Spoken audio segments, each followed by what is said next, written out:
In this video, I'm going to talk to you about the basics of putting holes in a part without using the extrude tool. But we do have to start with a sketch like everything. So let me do that first, and I'll show you. You got to create a sketch. And I'm going to do it on this plane. It could be any surface, but I'll pick this one. I'm going to do a series of holes. So in order to do that, what is required before we use what's called the hole tool, we have to create some points. So the hole tool understands what points you want those to be at. So I'm going to go down to here on this create menu, point, and I'm going to just kind of plop down a few points where I want them, roughly. I want about 4 of them, okay? And hit escape. Now, these are movable. That's undefined, no good, right? They're not black.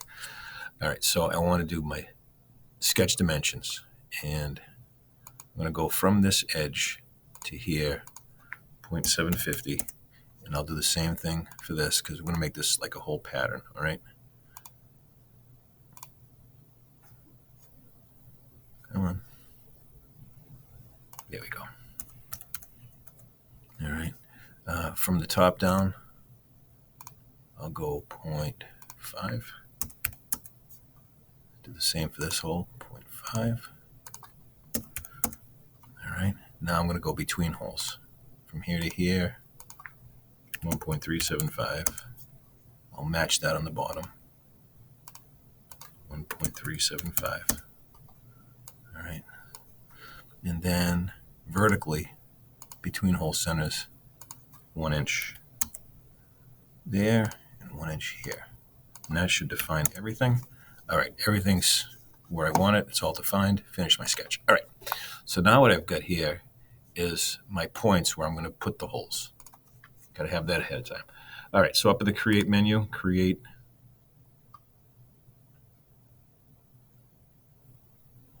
Oops, sorry, there's no create. It's not. It's a hole tool right there. The hole tool. I always thought the hole tool was also in there, but oh yeah, it is there. Yep, sorry, went right by it. The other thing you can do is, so there's 3 ways, like a lot of things in here. You can click on create hole. You can push the H on your keyboard, or you can just click on, if you have the icon up here, click on that, and it activates. It's got this window that comes up. There's a lot that we can do in here. We're going to start with some basic stuff. All right, and let's go one by one. The first thing is the extents. That means how deep you want it to go. Do you want it to be a distance? Do you want it to be to some other surface, or do you want to go all the way through the part? Right now, I just want to go basic, all the way through the part. Type of hole, we can choose between a simple hole, a counterbore, and a countersink. I'm going to do simple. Hole tap type, basically none. That's going to be on simple as well. And do we show the drill point, or we just show it flat? I like to show the angle of the drill point. All right. And that's kind of the setup piece of it. At this point, or even before we do this, quite honestly, we can pick these points. And it's going to put some random hole size in here. But what you notice is that this has been added to the screen, which it's just got 2 dimensions. This is the depth, and it's already set to all through the whole thing. And then this is your diameter. I want my diameter to be 281 thousandths. Oops, got to get rid of an extra point there. 281. And when I click on OK, just like that, I've got all equal size holes going through the part. And you notice you don't see that sketch anymore. The sketch sort of gets absorbed and goes away. All right. But it's still there. You could always put it back on if you had to, just by clicking on the eyeball. And that's how the basic hole tool works. Like other things, you go down to the timeline and double click on the hole and change it if you needed to. You can do any kind of updates you want in here. 281 wasn't working, but we wanted it to be a 257 instead.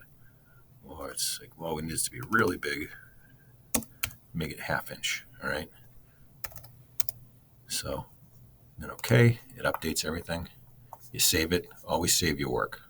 Don't forget to do that, because you'll forget that one day and you say, oh, why did I save my work?